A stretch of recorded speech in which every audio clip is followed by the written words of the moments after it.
Bismillahirrahmanirrahim.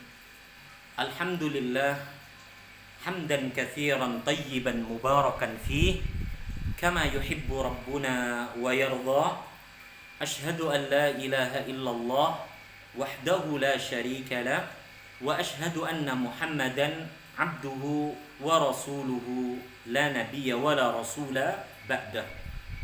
Amma ba'du, saudaraku saudariku seiman yang saya hormati dan yang saya cintai karena Allah.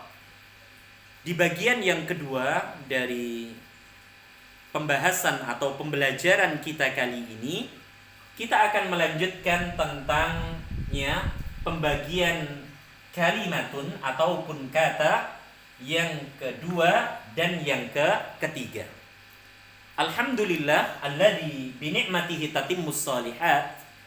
Di pembahasan sebelumnya kita telah menerangkan tentang al-ismu, kata benda dan yang semisalnya dengan penanda-penandanya, dengan ciri-cirinya, dan semua itu jika kita ingin memahami ilmu bahasa Arab ini dengan baik dan benar, maka saya nasihatkan untuk dihafalkan, untuk difahami dengan baik dan benar.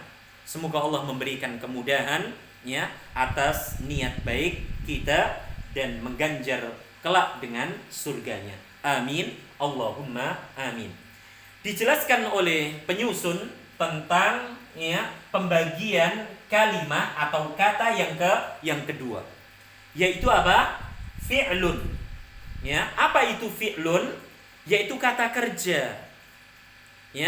Kata yang menunjukkan arti waktu, saudaraku dan saudariku. Jadi kalau tadi ismun adalah kata benda, kata yang tidak terikat padanya waktu lampau, waktu sedang atau akan, ataupun waktu perintah, kata perintah saat itu pula. Sedangkan fi'il kebalikannya, yaitu kata yang menunjukkan arti pekerjaan. Nah, fi'il dalam bahasa Arab, saudaraku dan saudariku, tidak lepas dari tiga waktu tadi. Maka di sini dijelaskan oleh beliau, fi'il terbagi menjadi tiga macam. Jadi fi'il kata kerja itu terbagi menjadi tiga. Meskipun di sana ada beberapa bentuk fi'il yang lainnya. Tapi dari tiga inilah, kita bisa memahami, oh ternyata di sana ada loh fi'lul madhi. Fi'lul madhi. Apa itu fi'lul madhi? Kata kerja yang menunjukkan arti lampau. Contoh misalnya tadi? Qara'a. Naam. Kita artikan telah atau usai membaca.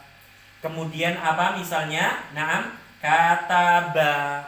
Kita artikan telah atau usai menulis. Kemudian kita dapati di sana misalnya sami'a. Ya kan? Artinya usai atau telah mendengar. Atau misalnya di sana kita dapati kata alima. Naam, alima. Artinya usai atau telah mengetahui, mengilmui. Begitu pula misalnya hasuna. Naam, usai atau telah menjadi baik. Tahura. Naam, tahura. Usai atau telah bersih. Ini adalah qara'a, kataba, sami'a, alima, hasuna, tahura adalah contoh dari contoh-contoh kata kerja yang menunjukkan arti lampau. Dan itu kita dapati di dalam kamus-kamus bahasa Arab di urutan yang pertama. Maka fi'lul madhi ini diistilahkan dengan F1. Maksudnya fi'il urutan yang pertama. Kata kerja yang menunjukkan arti waktu lampau. Yang kedua, di sana ada fi'il mudhari'. Ya, yang kedua di sana ada apa? Fi'lul na'am, ya. Fi'lul mudhari'i. Na'am. Apa itu fi'lul mudhari'i? Kata kerja yang menunjukkan arti sedang ataupun akan berlangsung. Iya kan? Dan itu kita dapati di dalam kamus-kamus bahasa Arab, dia ada di urutan yang kedua sesudah apa? Fi'il madhi. Iya kan? Maka fi'lul mudhari' seringkali kita istilahkan dengan apa? F2. Fi'il kata kerja urutan yang kedua. Contoh misalnya yaqra'u. Nah, yaqra'u. Ya, dari kata qara'a, yaqra'u. Ya, yaqra'u. Naam. Yaqra'u. Tidak boleh kita artikan telah atau usai, tapi kita artikan apa? Karena dia fi'il mudhari' sedang atau akan membaca. Begitu pula misalnya apa? Yaktubu, ya. Yaktubu. Tidak boleh lagi kita artikan apa? Usai atau telah apa? Menulis. Kita artikan apa? Yaktubu sedang atau akan apa? Menulis. Begitu pula seterusnya. Jadi fi'il mudhari' di dalam kamus bahasa Arab, dia ada di urutan yang keberapa? Di urutan yang kedua. Maka kita istilahkan dengan apa? F2, fi'il urutan yang kedua. Yang terakhir, ya, pembagian dari fi'il kata kerja adalah fi'lul amri, ya, fi'lul amri. Apa itu fi'lul amri? Yaitu kata kerja yang menunjukkan arti apa? Perintah, ya. Fi'lul amri, yaitu kata kerja yang menunjukkan arti perintah. Ya, contoh misalnya kata apa? Iqra misalnya. Nah, iqra. Atau kata apa misalnya? Uktub misalnya. Iqra enggak boleh kita artikan telah menulis, telah membaca. Enggak boleh kita artikan sedang membaca. Begitu pula uktub enggak boleh lagi kita artikan apa? Telah menulis atau sedang apa? Menulis. Kita artikan apa? Karena dia fi'il amr, bacalah. Iqra, bacalah. Uktub, tulislah. Yaitu menunjukkan waktu saat itu pula, ya, mukhatab itu apa? Diperintahkan. Inilah bentuk dasar dari apa? Fi'il, yaitu kata kerja. Nah, nanti dari tiga ini kita akan dapati apa? Fi'il nahi, ya, kata kerja yang menunjukkan arti apa? Larangan, ya.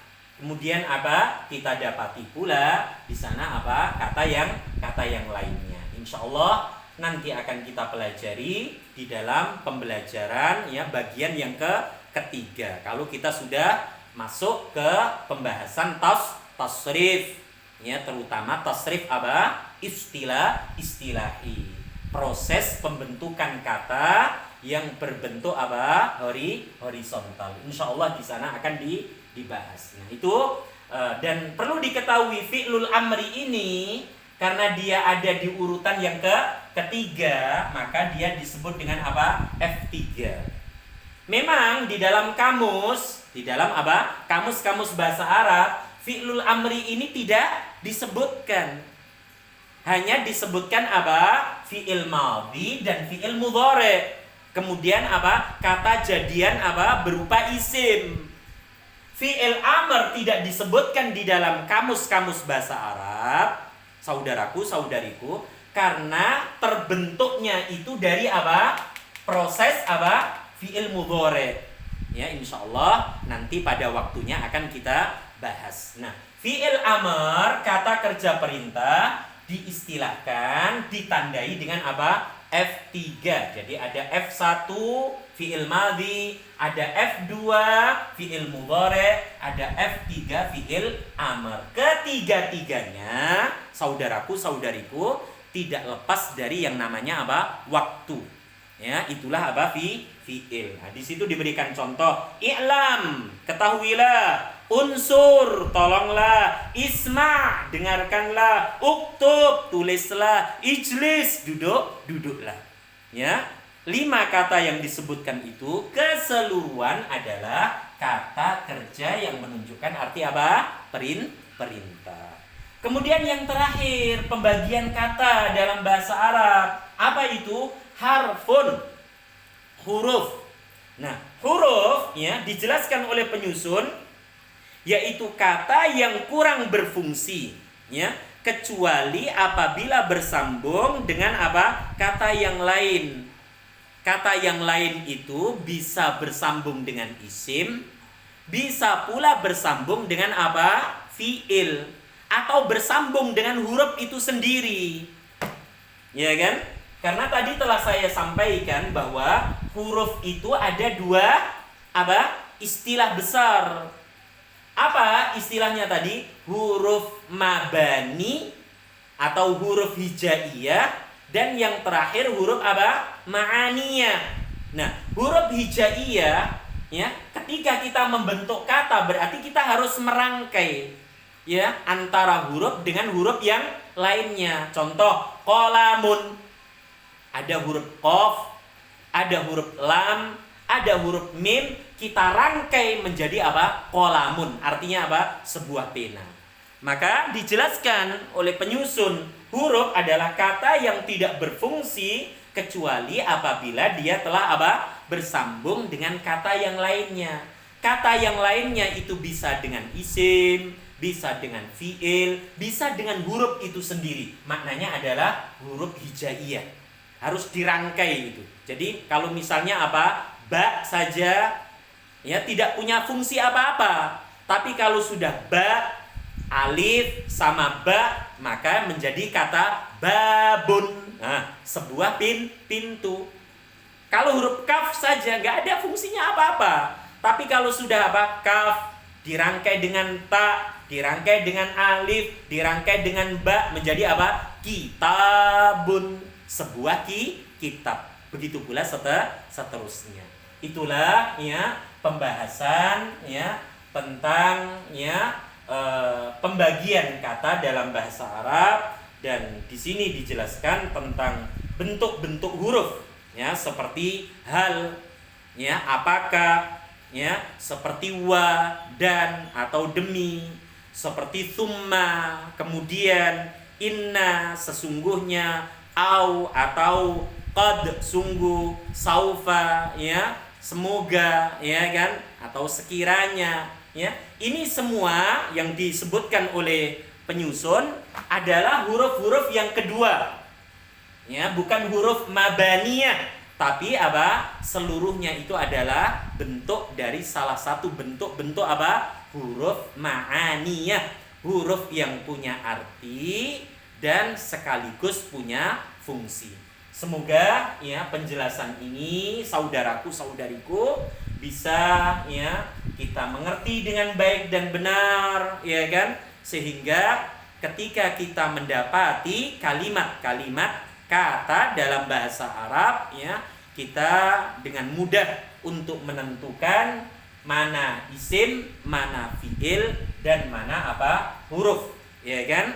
Nah, tadi isim memiliki ciri, fiil ya, fiil, perhatikan wahai saudaraku dan saudariku, dari penjelasan tadi kita bisa mengetahui fiil yaitu dengan apa? Mengetahui artinya. Kalau dia menunjukkan arti telah atau usai, berarti dia fiil. Fiilnya apa? Fiil madhi. Kalau dia menunjukkan arti apa? Sedang atau akan, berarti dia fiil mudhari. Ya. Kalau dia menunjukkan arti apa? Perintah, berarti dia fiil amr. Sedangkan untuk huruf, maka kita harus banyak menghafal. Semoga Allah Subhanahu wa taala memberikan keridhaan ya, memberikan kecintaan atas apa yang kita usahakan ini, sehingga Allah Azza wa Jalla memberikan kepada kita tambahan ilmu yang bermanfaat dan dijadikan usaha ini menjadi apa? Pemberat timbangan amal kebaikan kita kelak di hari kiamat. Semoga Allah Subhanahu wa taala memberkahi kita semua dan orang-orang yang kita kasihi, dan semoga Allah Subhanahu wa taala juga menjauhkan dari bangsa negara yang kita cintai ini dari segala keburukan. Amin. Allahumma amin. Wa sallallahu ala nabiyyina Muhammad walhamdulillahi rabbil alamin. Subhanakallahumma wa bihamdika asyhadu an la ilaha illa anta astaghfiruka wa atubu ilaik. Assalamualaikum warahmatullahi wabarakatuh.